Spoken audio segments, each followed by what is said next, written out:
ஹாய்ங்க. வணக்கம். வாங்க நம்ம இன்னைக்கு இந்த புளிக்குழம்பு எப்படி வைக்கிறதுன்னு பார்க்கலாம். பாவக்கானா எனக்கு உயிருங்க. வாங்க இந்த பாவக்காய நம்ம உப்பு போட்டு நல்லா தண்ணீல ஊற வச்சிரணுங்க. ஊறுனதுக்கப்புறம் புளி இன்னொரு பக்கம் பார்த்துக்கோங்க புளி இதான் ஒரு லெமன் சைஸ் நல்ல பெரிய லெமன் சைஸா வந்து போட்டு நம்ம ஊற வச்சிரணுங்க. இது 2மே ஊறணும். அந்த கேப்ல வந்து நீங்க என்ன பண்றீங்கன்னா 2 மீடியம் சைஸ்ல 2 தக்காளி, 2 வெங்காயம். இது 2யுமே நம்ம கட் பண்ணி வணக்கிக்க போறோங்க. இப்ப இந்த புளிக்குழம்புக்கு என்னென்னன்னு பார்த்துக்கோங்க. பாவக்கா, புளி, அப்புறம் இந்த தக்காளி, வெங்காயம் தாங்க. அதுக்கப்புறம் மண் சட்டியில எண்ணெய் ஊத்திக்கோங்க. எண்ணெய் சூடானதுமே இந்த தக்காளி, இந்த வெங்காயத்தெல்லாம் நம்ம கட் பண்ணி அதில போட்டு நல்லா வதக்கிக்கலாங்க. நம்ம வணக்கி அரைச்சு, அந்த அரைச்ச மசாலாவ தான் நம்ம குழம்பு வைக்க போறோம். வேற எதுவுமே எக்ஸ்ட்ராலாம் ஆட் பண்ண போற மாட்டேங்க. நான் சிம்பிளா தான் எப்பயுமே சமைப்பேன். இத செஞ்சு பாருங்க. கண்டிப்பா நல்லாருக்கும் இந்த குழம்பு. ரொம்ப ஹெவியா மசாலா அரைச்சது அதெல்லாம் செய்வேன். ஏன்னா ஆல்ரெடி நம்ம வீட்லயே மசாலா அரைச்சதே வந்து எல்லாமே போட்டு தான் அரைச்சிருப்போம். அது கூட இந்த மாதிரி சிம்பிள் மெத்தட் மட்டும் ஃபாலோ பண்ணிக்கலாம். என் ரெசிபி பிடிச்சிருந்தா லைக் பண்ணுங்கள், ஷேர் பண்ணுங்கள், சப்ஸ்கிரைப் பண்ணிக்கோங்க. இது என்னோடய புது சேனல். இந்த மாதிரி நீ ரெசிபி நிறையா உங்களுக்கு கொடுத்துட்டே இருப்பேன். கண்டிப்பாக உங்களை என்டர்டெயின் பண்ணுறதுக்கு என்னென்ன பண்ணுமோ அதெல்லாம் கண்டிப்பாக பண்ணுறேங்க. இப்போ நான் பேசிகிட்டு இருக்கவே அது வணங்கிருச்சுங்க. நம்ம நல்லா வதக்கிக்கலாம். நல்லா வதங்கிச்சு பாருங்கள். இப்போ நம்ம இதை அடுத்து என்ன பண்ணுறோன்னா இதை ஆஃப் பண்ணிவிட்டு இதை கொஞ்சம் ஆற விட்டுறலாங்க. அவ்வளோதான். நம்ம பண்ண வேண்டிய பெரிய வேலைன்னா அது இது மட்டும்தாங்க. இதை பண்ணி நம்ம எடுத்து வச்சிடலாம். வதங்கிருச்சு. என் பேர் சுகன்யாங்க. அப்படி சொல்லிக்கிறேன் இடையில என்னோட டீட்டெயிலாம். இப்படிதாங்க பாவக்காவை இப்படிதாங்க கட் பண்ணணும். 2ஆ கட் பண்ணி உள்ள இருக்கிற சீட்ஸ் எல்லாம் வெளியே எடுத்துருங்க. சீட்ஸ் எல்லாம் எடுத்துட்டு இந்த மாதிரி ரவுண்ட் ரவுண்டா கட் பண்ணிக்கோங்க. ரொம்ப தின்னா இல்லாம கொஞ்சம் வந்து நல்லா கொஞ்சம் கெட்டியா இருக்கிற மாதிரி கட் பண்ணிக்கோங்க. அடுத்து ஊற வச்ச புளி நல்லா கரைச்சிட்டு ஃபில்டர் பண்ணிக்கலாங்க. அடுத்து தேங்காய் சைஸ் இதுதாங்க. ஒரு அரை முடி தேங்காய் எடுத்து ஃபுல்லா எடுத்துக்கலாங்க. அடுத்து வணக்கினதெல்லாம் ஒரு ஜாரில் எடுத்து முடிச்சுட்டு அதே பாத்திரத்தில் அதே சட்டியில் கொஞ்சம் எண்ணெய் விட்டுக்கோங்க.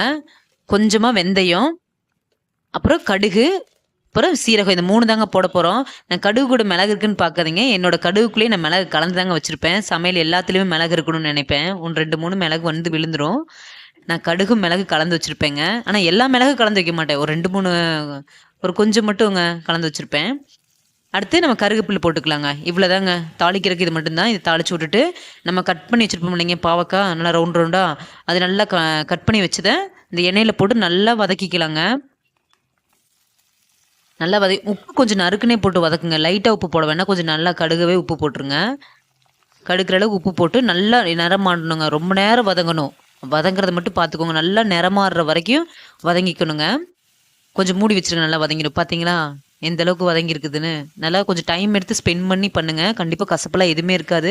நீங்கள் அப்படியே யூஸ் பண்ணலாம். அதுக்கு இடையில வந்து நம்ம இங்கே தேங்காயை கட் பண்ணிவிட்டு அதை போட்டு அந்த தக்காளி வெங்காயத்து கூட தேங்காயம் போட்டு மொத்தத்தையும் அரைச்சி வச்சிடணுங்க. அப்புறம் இந்த வதங்கின பாவக்காய்க்குள்ளே நம்ம என்ன பண்ணிடுறோம்னா கரைச்சி வச்ச புளி தண்ணியை ஊற்றிடுறோம். இந்த புளி தண்ணியை ஊற்றி விட்டுட்டுங்க. இதில் தாங்க ஒரு மேஜிக்கு. நம்ம வீட்டு சாம்பார் பொடி இருக்கு இல்லைங்களா, அந்த சாம்பார் பொடியை மட்டும் போடுறோம். 2 ஸ்பூன் ஃபுல்லாக போட்டுருங்க. 2 ஸ்பூன் போட்டு அந்த புளி தண்ணியிலேயே வந்து பாவக்காய் வந்து கொதியணுங்க. இதுதான் பாவக்காயோட ரகசியமே இதுதாங்க. வேற எதுவுமே இல்லைங்க. உப்புல நல்லா ஃபர்ஸ்ட் ஊற வைக்கிறீங்க. அதுக்கப்புறம் அந்த பாவக்காயில வந்து கழுவிட்டு நல்லா எண்ணெயில் வதக்குறீங்க. இதுலேயே கசப்பு கண்டிப்பாக போயிடும். கசப்பே இருக்காதுங்க. அதுக்கப்புறம் அந்த சாம்பார் பொடியில் நல்லா புளி தண்ணியில் கொதியணுங்க. நல்லா அந்த பச்சை வாடை எல்லாம் போய் எண்ணெய் பிரிஞ்ச அளவுக்கு இந்த புளி தண்ணியிலேயே கொதிச்சுட்டு இருக்கணும். மசாலாவெல்லாம் போட்டு நல்லா கொதிக்க வச்சுருக்கீங்க. அந்த கேப்பில் இந்த மசாலா இங்கே அரைச்சி வச்சுருக்கீங்க பாருங்கள். ஒரு பக்கம் சாப்பாடையே வச்சு விட்டுட்டு மசாலா வச்சுக்கோங்கண்ணா. இப்போதைக்கு ஆட் பண்ணக்கூடாதுங்க. அதான் இருக்கட்டும். நம்ம இது நல்லா கொதிஞ்சு எண்ணெய் பிரிஞ்சு வந்ததுக்கப்புறம் நம்ம அந்த மசாலாவை ஆட் பண்ணால் போதும். இப்போ பார்த்தீங்களா நல்லா பிரிஞ்சு வந்துருச்சு. இப்போ நம்ம அந்த அரைச்சி வச்ச மசாலாவை ஆட் பண்ணிடலாம். ஆட் பண்ணிவிட்டு அதவே கொஞ்சம் அதுலேருந்து தண்ணியெலாம் கழுவி அதில் ஊற்றி விட்டுட்டு நல்லா கலக்கி விட்டு உப்பு கொஞ்சம் தேவைப்பட்டு உப்பு போட்டு க்ளோஸ் பண்ணி வச்சுருங்க. இவ்வளோதாங்க. இவ்வளோதான் இந்த பாவக்காய் குழம்பே கம்ப்ளீட் ஆகிடுச்சு. இனி இது நல்லா கொதியணுங்க. நல்லா கொதிஞ்சு இறக்குனா போதும். பார்க்கும்போது உங்களுக்கே தெரியும் பாவக்காய் எப்படி இருக்குன்னு. நல்லா இருக்கு இல்லைங்க. எனக்கு பாவக்காய்னா உசுருங்க. உங்களுக்கு எப்படின்னு சொல்லுங்கள் கமெண்ட்ஸில். இந்த ரெசிபி ட்ரை பண்ணி பாருங்கள். முட்டையெல்லாம் சொல்ல வேணாம். அதுக்கிடையில் இங்கே சாப்பாடு விசில் வந்துருச்சு. அங்கே சமையலே முடிய போகுதுங்க. பார்த்தீங்களா பாவக்காய் எப்படி அப்படி கொதியும் மனம் சூப்பராக வருங்க. இவ்வளோதான் போட போகிறீங்க. வேறு எக்ஸ்ட்ராலாம் எதுவுமே ஆட் பண்ண போகிறதில்ல நீங்கள். நல்லா மணக்குது பாருங்கள். நல்லா மணக்குங்க இந்த குழம்பு நீங்கள் சமைக்குவேன். பாவக்காய் பிடிக்காதவங்க கூட இந்த குழம்ப வாரத்தில் எப்படி 2, 3 டைம் செஞ்சுருவீங்க.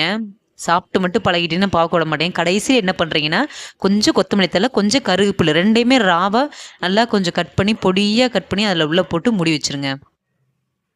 பார்த்தீங்களா? ஆஃப் பண்ணிட்டேங்க. ஆஃப் பண்ணாலும் கொதிஞ்சிட்டே இருக்குது பாருங்க.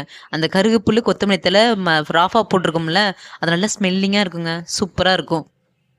இப்போ நம்ம சாப்பிட்றதுக்கு ரெடி ஆயாச்சுங்க. எனக்கு எச்சி ஊறுது குழம்பு. உங்களுக்கு பார்த்தாலே தெரியும் ரெசிபி நல்லா இருக்குதுன்னு. நீங்கள் ஃபாலோ பண்ணி பாருங்கள். என்னோட ரெசிபி பிடிச்சிருந்தா என்னோட வீடியோவை லைக் பண்ணுங்கள், சப்ஸ்கிரைப் பண்ணுங்கள். இனி அடுத்தடுத்து நான் என்ன சமைக்கிறேன்னு அது எல்லாத்தையும் உங்களுக்கு ஷேர் பண்ணுறேன். என்னோட புது சேனல். உங்களுடைய ஆதரவு எனக்கு கொடுங்க. இதே மாதிரி இப்போ நைட்டு சூடாக இப்போ மதியத்துக்கு நல்லா சுடு சாப்பாட்டில் போட்டு சாப்பிட்டுட்டு இதே குழம்பு நைட்டு சூடு பண்ணி தோசைக்கு சாப்பிட்டு பாருங்கள். சூப்பராக இருக்குங்க. சாப்பாட்டு கூட தோசைக்கு இனி நல்லாயிருக்கும். ட்ரை பண்ணி பாருங்கள். தேங்க்யூ ஃபார் வாட்சிங்.